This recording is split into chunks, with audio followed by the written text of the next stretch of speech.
नमस्कार। रात बहुत हो गई बा, गांव देहात के हिसाब से अब सूते के टाइम बा, तो 15 मिनट और धीरज रखी। हम 15 मिनट में अपन बात खत्म करब। देखी, सबसे पहले तो रवा सब आइल बानी जा, ओकरा खातिर रवा के हृदय से धन्यवाद देता नहीं, आपका शुक्रिया अदा कर रहे हैं। हमार नाम तो रवा सुन ही बानी, प्रशांत किशोर हमार नाम हो, लेकिन हम कोनो नेता ना है। कुर्ता पैजामा पहनले बानी, लेकिन हम कोनो नेता ना है। हम मंत्री विधायक नहीं हैं, मुखिया सरपंच भी नहीं हैं। हम बिहार के एक साधारण परिवार के लड़के हैं। माता पिता का आशीर्वाद है, ऊपर वाले की कृपा है, जीवन में कुछ हासिल करने का अवसर मिला है। 10 बरस तक हमने संयुक्त राष्ट्र संघ में, यूनाइटेड नेशंस में काम किया है। पहले भारत में थे, फिर अमेरिका में थे, उसके बाद 4 बरस हमने अफ्रीका में काम किया है। लेकिन जो ना परिचय से रुआ सब में कुछ आदमी हमरा के जानता, चुनावी रणनीतिकार प्रबंधक, वो काम हमने 10 बरस तक किया है। 2011 से 2021 तक 10 बरस में कुल 11 चुनाव से जुड़े रहे, और ऊपर वाले की कृपा रही है कि जिस दल का, जिस नेता का हाथ पकड़े हैं, वो कभी चुनाव नहीं हारा है। बहुत आदमी के बुझाता कि हमारा चुनाव जितावे के कोनो फॉर्मूला मालूम बा। कुछ आदमी जो पहले के वक्ता हैं, उन्होंने बड़े बड़े शब्दों का भी प्रयोग किया है, लेकिन हम आपको बता रहे हैं कि हमारे पास चुनाव जिताने का कोई गुण नहीं है। हमारे माता पिता ने, हमारे गुरुओं ने एक ही चीज सिखाया है कि जिस काम को लीजिए उसको पूरी ईमानदारी और ताकत से कीजिए। अभी तक जीतने का वही रास्ता रहा है। जिस काम को लेते हैं उसको ईमानदारी और शिद्दत से करते हैं। 21 में वो काम को हमने छोड़ दिया। जब बंगाल और तमिलनाडु का रिजल्ट आया 2 मई 2021 को, उस दिन हमने सार्वजनिक तौर पर ये घोषणा की कि अब जीवन में किसी राजनीतिक दल और नेता के साथ काम नहीं करेंगे। अब रउआ पूछब कि भाई ऐसा का है, वही काम करके इतना नाम कमाए हैं। बेरोजगारी के इस जमाने में उस काम को करने के लिए सैकड़ों करोड़ रुपए भी मिलते थे, तो इतना नाम, इतना पैसा छोड़ के बिहार में पैदल पैदल काहे घूम रहे हैं?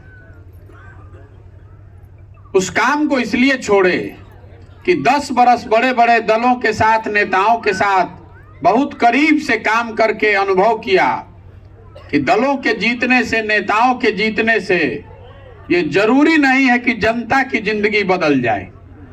जो जीत गया वो जीत के चला गया। रउआ बुझाला कि हमार नेता जीत गइल, हमार पार्टी जीत गइल। आपकी जिंदगी, आपके बच्चों की जिंदगी आपके ही परिश्रम, आपके पराक्रम, आपकी क्षमता पर निर्भर है। किसी के जीतने से आपका जिंदगी नहीं बदलेगा। तो हमने तय किया कि अगर भगवान ने हमको कुछ शक्ति बुद्धि दी है, तो हमको जीवन में कुछ ऐसा करना चाहिए जिससे सही मायनों में लोगों का जिंदगी बदले। इसीलिए उस काम को छोड़े, और छोड़कर 1 साल तक घर में बैठ के सोच विचार करने के बाद 2 मई 2022 को आकर बिहार में ये घोषणा की कि भैया बिहार में सुधार के लिए एक नया प्रयास करेंगे, जिसका नाम है जन सुराज। जन सुराज कोनो दल नहीं थे, ये दल नहीं है, ये कोई आंदोलन भी नहीं है, ये समाज में क्रांति लाने का अभियान नहीं है, ये समाज में जमी हुई काई को जाकर धीरे धीरे छुड़ाने का अभियान है। ये हमको हमारी ताकत दिखाने का अभियान नहीं है, ये लोगों को जाकर ये बताने का अभियान है कि आप में वो ताकत है, आप में वो क्षमता है। आप और सिर्फ आप ही अपने और अपने बच्चों की किस्मत बदल सकते हैं। कोई नेता, कोई दल आपका और आपके बच्चों को नहीं सुधार सकता है। जब तक आप नहीं सुधरिएगा तब तक कोई सुधार सकेला? बिहार में देखी दशा हमनी के। आप आज की जो गरीबी और बदहाली से परेशान हैं, ये नया नया आपका नहीं हुआ है। आज से 40-50 साल पहले भी देश का सबसे गरीब और पिछड़ा राज्य था बिहार। 1990 में ही आप सबसे गरीब और पिछड़े बन गए थे, और आज भी देश का सबसे गरीब, सबसे पिछड़ा, सबसे ज्यादा अशिक्षित, सबसे ज्यादा भूखमरी और बेरोजगारी वाला राज्य बिहारे है। सुधरते नहीं थे, रवा सब जतन करके देख लेनी, कतना नेता के रवा चुन लेनी। बहुत वर्षों तक आपने कांग्रेस को वोट दिया, फिर गरीब के लड़का लालू जी को वोट दिया गया, उसके बाद नीतीश कुमार पढ़े लिखे आदमी को आपने मुख्यमंत्री बनाया है, दिल्ली में मोदी जी को भी बैठा कर देख लिया। जितने लोग अभी तक यहाँ पर शासन किए हैं, जिस दल के हों, जिस विचारधारा के हों, अगर सब के बात के सही मान लिहल जाओ, जिसने जो काम किया या करने का दावा करता है, अगर सब के बात को सही भी मान लीजिए, तब भी तो जो आपकी दुर्दशा है वो आपके आंख के सामने है कि हमने कि आज भी वही दुर्गति में जियता नहीं जा। तो कोई बिहार के आदमी बता सकेला कि जौना रास्ता पर पिछला 50 साल से चल के राउर स्थिति ना सुधरल, तो अगले 50 साल भी उसी रास्ते पर चलते रहिएगा तो आपका स्थिति नहीं सुधरेगा। तो पहले तो आप ये समझिए कि आखिर आपकी गरीबी खत्म क्यों नहीं हो रही है। रउआ बुझाता कि नेता के चोरी से नहीं के सुधरत। आप पहले जड़ को समझिए। गरीबी दूर करने के दुनिया में 3 ही रास्ते बताए गए हैं। पहला रास्ता है शिक्षा। अगर रउआ घर में कोई बाल बच्चा बा, वो पढ़ लिख जाई, ओकरा नौकरी मिल जाई, तो रउआ गरीबी से निकल सकता नहीं। दूसरा रास्ता है खेती योग्य जमीन। अगर पढ़ाई नहीं खे लेकिन खेती रउआ भी जुन बा, जमीन बा, तो रउआ उससे भी आगे बढ़ सकता नहीं। अगर दोनों नहीं थे तो तीसरा रास्ता है पूंजी। अगर आपके पास पैसा हो तो आप कोई दुकानदारी, रोजी रोजगार करके आगे बढ़ सकते हैं। तो बिहार में गरीबी से निकलने के ये तीनों रास्ते बंद हैं। पढ़ाई के नाम पर स्कूल में खिचड़ी बटाता और कॉलेज में 3 साल के बजाय 5 साल में डिग्री बटाता। पढ़ाई तो दोनों में कहीं नहीं खे हो। तो जब राउर लड़का पढ़ते नहीं खे, जब आपका बच्चा पढ़िए नहीं रहा है, तो मजदूर नहीं बनेगा तो डॉक्टर, इंजीनियर, कलेक्टर बनेगा। इतना तो बुझाए के चाहिए ना भाई। लेकिन आपको उसकी कोई चिंता नहीं है। तो मान ली शिक्षा से नहीं खेर हुआ मतलब, तो खेती पर आ जाए। बिहार में जो 100 आदमी रहता है, उसमें 60 आदमी ऐसा है जिसके पास एक धूर जमीनें नहीं है। देश के स्तर पर 100 में 38 आदमी के पास जमीन नहीं है। लेकिन बिहार में समाजवाद के नाम पर राजनीति होता दशकों से, लेकिन यहाँ 100 में 60 आदमी के पास एक धूर जमीन नहीं है। और जो 40 आदमी के पास जमीन बा जे खेती करता, ओमे 35 आदमी ऐसन बा जेकर खेत 2 बीघा से कम बा। तो ज्यादातर जो लोग यहाँ खेती करने वाले हैं वो कमाने वाली नहीं, खाने वाली खेती करते हैं। आपका जमीन इतना कम है कि आप उतना ही उपजा पाते हैं कि आपके बाल बच्चा का पेट भर जाओ। रवा गेहूं उपजाओ तरी तो हमें कुछ सरसों छींट देता नहीं कि तेल खरीदे ना पड़ो। लेकिन ऐसी खेती नहीं है जिसमें बाल बच्चा को खिलाने के बाद बेचकर कुछ पैसा कमा पाइए। तो शिक्षा बाना, खेती बाना। तीसरा उपाय है पूंजी। अगर आपके पास पैसा होता तो वह 5 गो भैंसे खरीद के कुछ काम कर लेती, सैलूने लगा लेती, रेडीमेड के दुकान खोल लेती, अंडा के फार्म खोल लेती, 2 गो गाड़ी खरीद के चलवा लेती। तो बिहार में प्रति व्यक्ति आय जो है वो है 35,000 रुपया सालाना। मतलब औसतन हमने के 35,000 रुपया एक आदमी कमाता है बिहार में। देश के स्तर पर प्रति व्यक्ति सालाना लोग 1,45,000 रुपया कमाता है। और दूसरा, सरकार ऐसा कोनो व्यवस्था कैले नहीं खे कि रउआ बैंक से कर्जा उर्जा मिल जाओ ताकि रउआ कोनो रोजी रोजगार कर सकी। तो अगर आपके पास शिक्षा है नहीं, खेती योग्य जमीन है नहीं और पूंजी है नहीं तो गरीबी सरवा निकलब कैसे? चाहे जितना दिन हाथ पांव मार लीजिए, जिसको चुन कर ला दीजिए, ये सुधरने वाला नहीं है।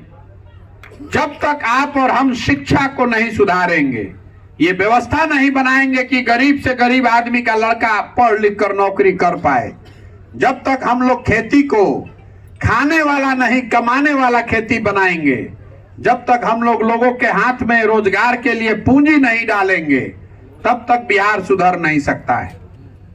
तभी इतना आदमी रवा सब बैठल बानी जा 2 मिनट में रवा के हम समझाए कि हमने के दुर्गति काहे बा। सब आदमी जरा सोच के बताइए कि भाई शिक्षा लड़कन के पढ़े के तो व्यवस्था होके के चाहिए ना, कुछ होके चाहे ना, सबके बोले के बाद फिर से पूछो तनी, कुछ हो चाहे नहीं, आपके बच्चों के पढ़ने की व्यवस्था तो होनी ना चाहिए भाई। सब आदमी के इतना बात तो बुझाता, जे पढ़ल बा ओकरो बुझाता, जे नहीं पढ़ल ओकरो बुझाता। तो तनी अपना अपना लड़कन के नाम पर ईमानदारी से दिल पर हाथ रख के बोली कि पढ़े खातिर शिक्षा खातिर कभी जीवन में वोट देले बानी? जे देले बा वो हाथ उठाओ भाई कि हम देले बानी शिक्षा खातिर वोट। कोई देले बा? तो अरे शिक्षा में देले बानी वोट? चले एगो तो 12 कोई देले बा। अपना लड़कन के नाम पर कहे के बा, झूठ नहीं के बोले के। देखिए हमनी के दुर्गति काहे बा। रवा कोनो नेता के कोनो विद्वान चाणक्य के जरूरत नहीं है। आपको मालूम है कि अगर बिहार की स्थिति सुधारनी है तो बच्चों के पढ़ाई की व्यवस्था होनी चाहिए, लेकिन आप उस पर वोटे नहीं दे रहे हैं, तो आखिर सुधार हो ही कैसे? जेकरे के माइक दे दी तो सबे ये कहता कि नेता हमरा के ठगता। हम आपको कह रहे हैं कि नेता आपको नहीं ठग रहा है। अगर नेता ठगित तो 1 बार ठग लित, 2 बार ठग लित, रउआ अगर 50 बरिस से ठगाता नहीं, तो इसका मतलब है कि कुछ ना कुछ गलती आप में और हम में भी है। आप जो वोट दे रहे हैं उसका पर अच्छा या खराब परिणाम आपको मिल रहा है। सब आदमी बिहार में वोट देले बा जात के नाम पर, तो जात के चर्चा पूरा बिहार में होता कि ना हर जगह? हमने के वोट देले बानी जा 5 किलो अनाज पर, तो कतनो बिहार में भ्रष्टाचार बा तो 1 किलो चोरी करके 4 किलो अनाजवा मिलते बा। मिलता कि नहीं क्या मिलत? रउआ वोट देले बानी राम मंदिर बनावे खातिर, तो 30 बरिस देरिये से सही राम मंदिर बनते बा। रउआ वोट देले बानी मोदी जी के 56 इंच के सीना देख के, गुजरात में बुलेट ट्रेन बनता, वो आज तक पर न्यूज पढ़ के सुन के, तो वो जा बुलेट ट्रेन बनिए चलिए रहल बा। आपको यही बताने के लिए पदयात्रा कर रहे हैं। जैसा वोट दबाइएगा वही परिणाम पाइएगा। रुआ बबूल के खेती करब तो आम कहां से खाई? जब आप शिक्षा पर रोजगार पर वोटे नहीं कर रहे हैं तो सुधरेगा कैसे? देखिए बिहार जैसन राज्य में तेजस्वी यादव ने एक झूठा वादा किया कि हम 10 लाख सरकारी नौकरी देंगे, ना उनका देवे के रहे ना रवा मिले के बाद। लेकिन फिर भी एक बार उसने कह दिया कि 10 लाख नौकरी देंगे तो रोज चर्चा होता ना भाई कि कब देबो। तेजस्वी यादव को भी कहना पड़ रहा है ना कि अच्छा भैया देता नहीं, अभी ना देवे 1 महीना के बाद दे। ये लोकतंत्र की ताकत है। जिस विषय पर आप वोट दीजिएगा, अच्छा या खराब, कम या ज्यादा आपको मिलेगा। बिहार की दुर्गति इसलिए है कि यहाँ पर शिक्षा पर वोटे नहीं थे, खेती के नाम पर कभी वोटे नहीं थे, रोजगार खातिर वोटे नहीं थे। पंजाब में हम काम कैले बानी 2 बरस, ओइजा अगर समर्थन मूल्य ना मिलो, धान गेहूं 72 घंटा के अंदर कटला के बाद समर्थन मूल्य के पैसा अगर किसान के अकाउंट में ना पहुंची तो ओइजा सरकार गिर जाई। ऐजा बिहार में कोई वीर बा जे कि 2000 में धान बेचले होके? सभे 1500 में बेचले बा। 1200, 1300, 1400, 1500 से ज्यादा कोई धान नहीं खे बेचले। लेकिन रउआ हमरा कोनो ओकर चिंते नहीं खे। जब वोट देवे जाई तो गरी याद ना पड़ी कि धान कितना में बेचले रही, यूरिया कितना में खरीदले रही। लड़का पढ़ लिख के बेरोजगार बा इहो भुला जाई। वोट के दिन बिहार के आदमी के 4 गो बात याद बा। पहला बात, हमार जात का बा, के हमरा जात के खड़ा बा, चलो ओकरा के वोट दियाई। जिन जात से बच गइलन वो धर्म के नाम पर हिंदू मुसलमान भारत पाकिस्तान के नाम पर आदमी वोट देता। काल तक रुआ संकल्प ले रही कि अब की हाली भाजपा के सांसद के वोट ना दे। तले चुनाव आई, सब कह दिल सब हिंदू एक हो जा रे भाई, मुसलमान ना जीते के चाही। कोई गलती से अगर पूछ देलस तो ओकरा के गांव भर के आदमी घेर के कहता ऊपर देखा, ऊपर मोदी जी के देखा, तू सांसद आई नली गली में जुराइल बड़ो, जब पुलवामा हो गई पाकिस्तान हो गई तू है नीचे अजुराइल बड़ो, जल्दी चलो भाजपा के वोट दो। तो जे जात से बचल धर्म में फंस गई, जे दोनों से बच जाता तो कहता कि जाए दी भैया, हमनी के कतनो कष्ट बा न, कतनो रोड नहीं खे, कतनो लड़कन के पढ़ाई नहीं खे, लेकिन हो लालू जी के राज रहे अपराध वाला ऊ ना चाही रे भाई। बड़ा डर रहे, समझी 4 बजे आदमी सरे छोड़ के भागत रहो। तो लालू जी के डर से आदमी जाके वोट दे देता भाजपा के। और चौथा, हमनी के मुसलमान भाई लोग बा, ई लोग कहता कि भैया जी ही चाहे मौरी, भाजपा के तो ना वोट दियाई, भाजपा तो मुसलमान विरोधी पार्टी बा। तो भाई बिहार में बचल के, बिहार में तो 2 गो दल बा, एगो मोदी जी के भाजपा, एगो लालू जी के ललटेन।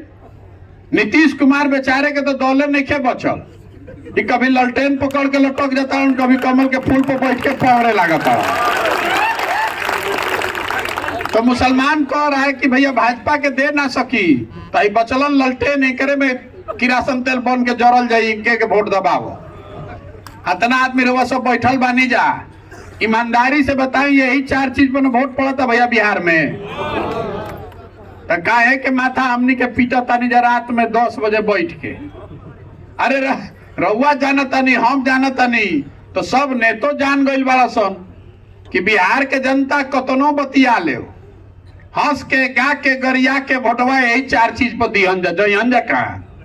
तो काहे के काम होखो, यही वजह है कि बिहार में ये दुर्गति है। आप बेवकूफ नहीं हैं, आपको मालूम है कि आपकी समस्या क्या है। अपन तकलीफ रो मालूम नहीं थे, कोनो प्रशांत किशोर के आके बतावे के जरूरत बा कि बिहार में कितना भ्रष्टाचार बा।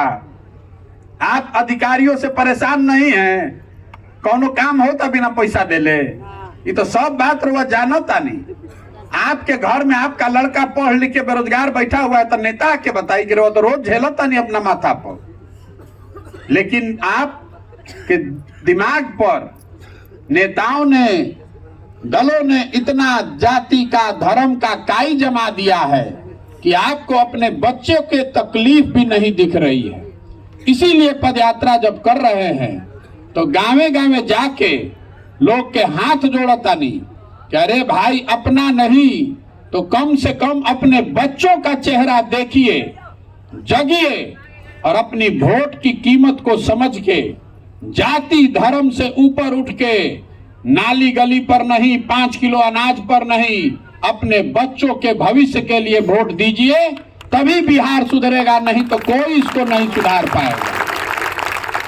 आदमी कहा था कि प्रशांत किशोर आइल बालन सुधार दी हम, तो हम रवा के बताओ तनी, जो आता है मंच पर यही कहता है कि हमको वोट दे दीजिए, हम आए तो सुधार दे। हम आपको कह रहे हैं कि प्रशांत किशोर एगो के छोड़ी 10 गो प्रशांत किशोर आ जाए हम, तब वो सुधरे वाला नहीं के, ये कभी सुधर सकेला। जब आपको अपने बच्चे की चिंता ही नहीं है तो प्रशांत किशोर के चिंता करे से होई। राउर लइका पढ़त नहीं खे, खिचड़ी खाता, आप घरे बैठल बा, रउआ ओकर चिंते नहीं खे। राउर घर के सवांग बाहर जाके मजदूरी करता 12,000 रुपया पर, 15,000 रुपया पर, रउआ से पूछता नहीं वोट काहे देनी है। तो आदमी कहता क्या करी भैया, गौवा में सब देते रहे तो हमू दे देनी। अरे तो जब गौवा में सब देते रहे रउआ ऐसा ही दे देनी, तो रउआ ना भोगब तो हम भोगब। जो गलती आप कीजिएगा तो आप ही भोगिएगा। यही बताने के लिए पैदल चल रहे। तो आदमी बतावता के भैया हमनी के विकल्प न ना रहे, रउआ दल बनाई। तो हम दल काहे नहीं बनाव भैया? पहले ही तो समझ लें बिहार में 50 गो दल बा ठगे वाला, एगो हम बना लेते एगो और बढ़ जाइए। हम दल बनाने से आपका रास्ता नहीं निकलने वाला है। हम चलत नहीं आगे आगे तो आदमी कहता है भैया रउआ संगे तन मन धन से बानी। अभी कितना वक्ता लोग भी कहला कि पूरा पंचायते रउआ संगे बा। हम पहले ही हाथ जोड़ीला बिहार के आदमी के, हमरा के रउआ इतना बुर्बक बुझाता नहीं। अरे जो समाज के लोग, जिस समाज में लोग अपने बच्चों के साथ नहीं खड़े हैं, आप हमारे साथ क्या खड़ा होइएगा? आप नहीं खड़ा हो सकते। आपको अपने बच्चों के साथ पहले खड़ा होना है, तब हमारे साथ खड़ा होइएगा। राउर लड़का अगर आधा पेट खा के सुतता और वह जात धर्म में अजुराइल बानी, आपका लड़का मजदूरी कर रहा है तमिलनाडु में, गुजरात में, पंजाब में, और आप जाति और धर्म में फंसे हुए हैं, तो आपको अपने लड़के की चिंता नहीं है तो आपको प्रशांत किशोर का चिंता होगा। अतना बुर्बक हम बानी, यही से न दल नहीं बनावत भैया। रउआ तकलीफ में बानी, आपको दल बनाना है तो खड़ा होइए। हम व्यवस्था बनाते हैं, हम व्यवस्था बनाते हैं, आप बनाइए दल। रउआ दल काहे नहीं बनावत? सबे कहता है भैया बिहार में बदलाव होके के चाहे, विकल्प हमनी के खोजता नहीं जा। तो रउआ के रोकले बा विकल्प बनावे से? तो आदमी कहता कि ए भैया हमनी के पैसे नहीं खे, संसाधन नहीं खे, व्यवस्था नहीं खे, समझ नहीं खे। तो आपको बता रहे हैं जन सुराज वही संसाधन है, व्यवस्था है, प्लेटफॉर्म है। आप खड़ा तो होइए, हम करते हैं व्यवस्था। आप व्यवस्था की, रणनीति की, समझ की चिंता अपने भाई, अपने बेटे प्रशांत किशोर पर छोड़िए, अपने बच्चों के लिए खड़ा होइए। लेकिन ये सोचिएगा कि रउआ घर में दाल भात चोखा खा के सुतल रहो और कोई मंगल ग्रह से आई या बिहार सुधार दी, तो नहीं होने वाला, नहीं होगा। रउआ भ्रम में मत जी, इस भ्रम में मत जी जिंदा रहिए कि कोई आकर सुधार देगा। हमनी के कितना 14 में भरोसा भइल रहे कि मोदी जी यहाँ तो सब सुधर जाई। एजा सब आदमी हमनी के मोदी जी के वोट देले बानी जाना भाई। अरे देले बानी जा तबे न प्रधानमंत्री बाड़न। 2014 में हम ही मोदी जी के प्रचार करत रही। 2012-13 में बिहार में, यूपी में मोदी जी के आदमी नाम ना जानत रहन। आज आदमी हमरा से लाठी डंडा करे के तैयार बाड़न। ए तारा बुझाता मोदी जी देश के कल्याण करी हम। अब भाई के मुंह जोर से बाजे जाओ। तो मोदी जी 9 वर्ष से प्रधानमंत्री हैं, बिहार का कुछ भला हुआ कि नहीं इस बात को छोड़ दीजिए। बिहार खातिर कुछ कैलन कि ना यो छोड़ दी, बिहार के लइकन के कुछ मिलल कि ना यो छोड़ दी। मोदी जी 9 वर्ष से प्रधानमंत्री हैं। हम आपको एक खुली चुनौती देकर जा रहे हैं। 9 वर्ष में मोदी जी ने बिहार के विकास के लिए अगर एक बैठक किया हो, इसका प्रमाण आप हमको दिखा दीजिए। हम कल से मोदी जी का झंडा लेकर फिर चलने को तैयार हैं। मोदी जी को बैठक तक नहीं किए, हमने कहा तो वोट नहीं की जाते ले। 40 में 39 MP आप जिता कर भेजे हैं, एगो बैठकों भर हमने के वोट नहीं की जाते ले। और अगर फिर जाकर उछल उछल कर आप और हम कमल को ही बटन दबाएंगे तो गलती मोदी जी के बा कि हमनी के बा। तब हमनी के लेकर जाके गुजरात में, सूरत में मजदूरी ना करी, हम तो जाके फैक्ट्री लगाइयन। यही बात बताने के लिए चले। समझ में आए तो बहुत अच्छा, और न समझ में आए तो जिस नेता का, जिस दल का झंडा लेकर घूम रहे हैं घूमते रहिए। लेकिन अगर उसी दल का, उसी विचारधारा का झंडा लेकर घूमिएगा तो लिख कर रखिए, आप अपने और अपने बच्चों के भविष्य के लिए खुद ही जिम्मेवार हैं। किसी नेता को गाली मत दीजिए। जब आपके सामने दिख रहा है और फिर भी आप गलती कर रहे हैं तो काहे आप दूसरे को दोष देते हैं? तो आदमी कहता ना भैया आपकी हाली ना गलती हुई, दल बनाई ना रुआ, दल बनाई।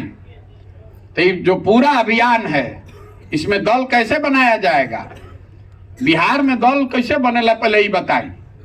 बिहार में जे दल बनावेला उहे हो गई दल के नेता। आइयो कह दिलस कि हमारा बाद होयन हमार बेटा। आज जीवन भर तू लोग बिहार के आदमी झंडा लेके डोहा जा। वो दल विकल्प नहीं है, वो तो परिवार का शासन है। तो अगर बिहार में विकल्प हम लोग को बनाना है तो सबको मिलकर बनाना होगा। आप स्वतंत्रता सेनानी की होने की बात कर रहे थे, इस धरती की बात गुणगान हो रहा था, तो भैया इस धरती से कुछ लोग तो निकले जो कहे कि ना भाई हमनी के अपना लइकन खातिर नया व्यवस्था बनावे खातिर कंधा लगावल जाई। तो हम चलल बानी गाँवे गाँव, पूरा बिहार घूमेंगे और जितने ऐसे लोग मिलेंगे जो ये नई व्यवस्था बनाना चाहते हैं, इसमें कंधा लगाना चाहते हैं, वो सब के जुटाई। पदयात्रा खत्म हुई तो सबके एक साथ बैठावल जाई, सब लोग मिल के तय करी कि पार्टी बनावे के बाद तो बनी दल। लेकिन अगर दल बना तो दल प्रशांत किशोर का नहीं होगा, किसी व्यक्ति, किसी परिवार, किसी जाति का नहीं, बिहार के उन सारे लोगों का होगा जो इसको मिलकर बनाएंगे और आगे मिलकर चलाएंगे। हम इसके नेता नहीं हैं, हम इसके कुम्हार हैं, सूत्रधार हैं। घड़ा कैसे बनेला? मट्टी और चाक से। कुम्हार कतनो होशियार होई हन, जब माटी या चाक रहबे ना करी तो घड़ा बनी कैसे? तो वो मिट्टी और चाक आप हैं। अगर आप अच्छी मिट्टी हैं, अच्छे लोग हैं, तो आप साथ में आइए, आपको हम मदद करेंगे, आप घड़ा बनेगा, अपने आप बिहार में व्यवस्था बदलेगा। दूसरा कोई उपाय नहीं है। महात्मा गांधी ने देश को आजाद कैसे कराया? वोट लेके पार्टी बना के? कि पहले उन्होंने समाज को जगाया, आपको बताया कि आत्मनिर्भर बनिए, अपने लोगों के बीच जाति और धर्म के नाम पर झगड़ा मत कीजिए। जब आदमी जागल, गांधी जी आगे आगे चललन, पीछे से पूरा समाज चलल, तब न देश के आजादी मिलल। तो अगर बिहार को गरीबी से, भ्रष्टाचार से, बेरोजगारी से आजादी दिलाना चाहते हैं तो सबको कंधा लगाना पड़ेगा। यही वो अभियान है। तो रुआ बताएं कि प्रयास होके के चाहे कि ना होके के चाहे? तो रुआ से एगो वोट अभी कराई, अब 5 मिनट में अब छुट्टी बा घरे जाए के। पिछले जरा भी वोट देवे के बाद सब आदमी हाथ उठा के हाँ बोली, आ जरा मन हो ना बोले के वो ना बोली। पिछले 30-40 सालों में आपने, हमने जिसको भी वोट दिया, किसी ने बिहार और बिहार के बच्चों की चिंता नहीं की। अब समय आ गया है कि जिस राज्य को ज्यादातर नेताओं ने और दलों ने न सुधर पाने वाला राज्य मानकर छोड़ दिया है, उसको सुधारने के लिए बिहार की जनता मिलकर अपना विकल्प बनाए, जनता का विकल्प बनाए। रुआ बताई कि सबके मिलके हम लोग को जनता का विकल्प बनाना चाहिए कि नहीं बनाना चाहिए? हाथों ना उठिए, बिहार सुधर जाए। बोलिए, बनाना चाहिए कि नहीं बनाना चाहिए? बनाना चाहिए ना भाई। आदमी कहता नहीं भैया दल तो बने के चाहिए, सब ठीक बा, बहुत रुआ बकवास कर लेनी, बढ़िया बढ़िया बता देनी। अभी बताई चुनाव कैसे जीतल जाए? मेन तो हो जाए ना फंसी हमने के। आपको ये भी बताने आए कि चुनाव कैसे जीता जाएगा। देखिए, लोकतंत्र में जो जनता है, आप हनुमान जी जैसे हैं, आप अपनी शक्ति भूल गए हैं। जब तक आप बटन नहीं दबाइएगा तब तक कोई बिहार में जीत नहीं सकता है। आप में वो ताकत है, जन बल के आगे कोई बल नहीं है। आज हमरा के तनिको मन का जानता, ओकरा मालूम बा कि प्रशांत किशोर के और कुछ आवे चाहे ना, चुनाव लड़ावे आवेला। तो 10 बरस में आपने पढ़ा है, सुना है कि जिस दल का, जिस नेता का हमने हाथ पकड़ा है वो चुनावे नहीं हारा है। तो इस बार संकल्प लिए हैं, ये तय करके आए हैं कि किसी नेता का नहीं, दल का नहीं, बिहार की जनता का हाथ पकड़े हैं। और भरोसा रखिए, आपको बिहार ने नहीं देंगे। जिस किसी को भी समाज अपने बीच से ढूंढ कर निकालेगा, जिसे दही के मथ के मक्खन निकालीला, उसी तरह समाज से बीच से ढूंढ कर जिसको निकालेंगे, वो गरीब हो, अमीर हो, अगड़ा हो, पिछड़ा हो, हिंदू हो, मुसलमान हो, महिला हो, पुरुष हो, जेकरे के समाज चुन के निकाली, उसी के पीछे हमारी पूरी ताकत, शक्ति, पैसा, बुद्धि सब लगाएंगे और आपके समर्थन और आशीर्वाद से उसको जिता कर लाएंगे। तब न बिहार सुधरी। जनता की सहकर नाम का बा जन सुराज। ये प्रशांत सुराज ना हो। सुराज मतलब सुंदर राज, लेकिन केकर सुंदर राज? वह तो सब दल पर दाव लगा के देख लेनी, सब नेता पर आपने भरोसा करके देख लिया। अब प्रशांत किशोर पर भरोसा कीजिएगा तो प्रशांतो किशोर रुआ के ठग के जाइयन। ये इसलिए एक बार दलों के दलदल से ऊपर निकलिए और अपने बच्चों के लिए अपनी सरकार बनाइए। यही अभियान है, वही उपाय है, दूसरा कोई उपाय नहीं है बिहार को सुधारने का। तो रुआ बताएं कि प्रयास होखे ना, तो हम रुआ से वोट मांगत नहीं की, चंदा हम ली ना, इतना व्यवस्था बनैले बनी, लेकिन आपन एगो फोटो भी ना लगाई। आपसे मांगने आए हैं आपका आशीर्वाद।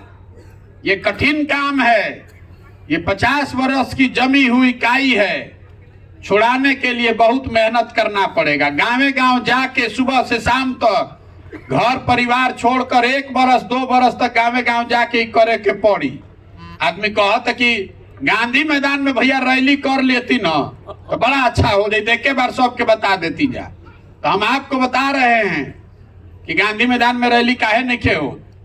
अरे भाई काई लगा हुआ फर्श है, उस पर दौड़ने जाइएगा तो गिर जाइएगा, हाथ पैर टूट जाएगा।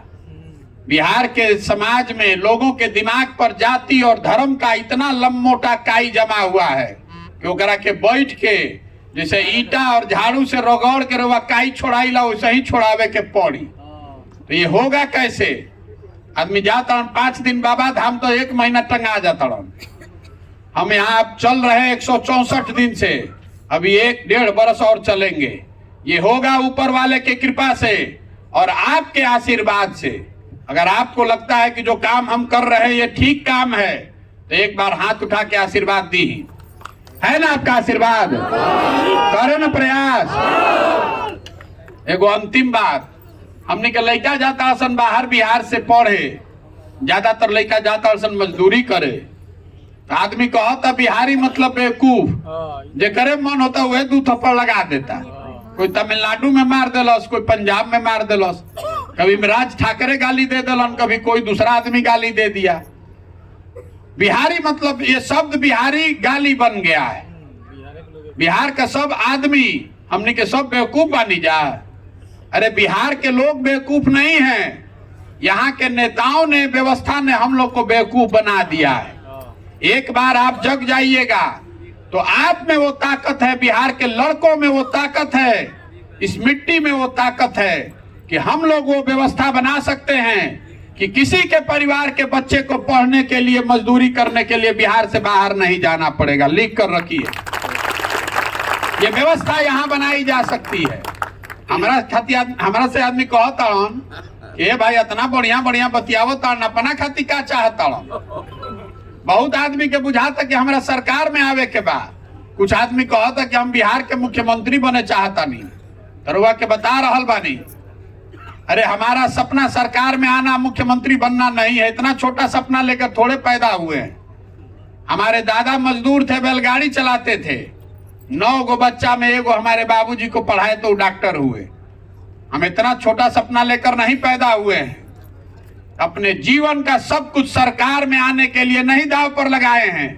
सरकार में आवे के रही तो आजे नीतीश कुमार के कहब काले सरकार में चल आई। ये सरकार में आने का अभियान नहीं है। अपने जीवन का सब कुछ इसलिए दाव पर लगाए हैं कि ये सपना लेकर आए हैं कि देश का सबसे गरीब और पिछड़ा राज्य बिहार एक दिन हमारे जीवन काल में देश का समृद्ध और अगड़ा राज्य बने। ये देखना चाहते हैं, ये देखना चाहते हैं कि मेरे जीवन काल में गुजरात, महाराष्ट्र, पंजाब, कर्नाटक से जब लड़के आकर बिहार में रोजी रोजगार करें तब मानेंगे कि बिहार में विकास हुआ। होना चाहिए कि नहीं होना चाहिए?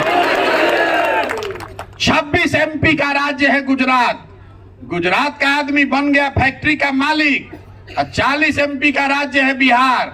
हमनी के लड़का बन गए फैक्ट्री में मजदूर, हमनी के आंखें नहीं के खुलत। तो बदले के चाहे कि ना बदले के चाहे? बदलना चाहिए ना भाई। तो एक बार इस मिट्टी के सम्मान में एक नारा लगाकर इसको खत्म करेंगे। मैं बोलूंगा जय बिहार, आपको बोलना है जय जय बिहार, जय बिहार। छपरा के आदमी में हतरे दम बा। हमार घर बस सासाराम साहब हमने कह जा आरा, भोजपुर, छपरा, बलिया, मजबूत आदमी बन रहा। आवाज लगाओ तरी से बुझाता मिलाई सब। जय बिहार। बिहार, जय बिहार। बहुत बहुत धन्यवाद। हाँ, पूछ सकते सवाल जे भी है।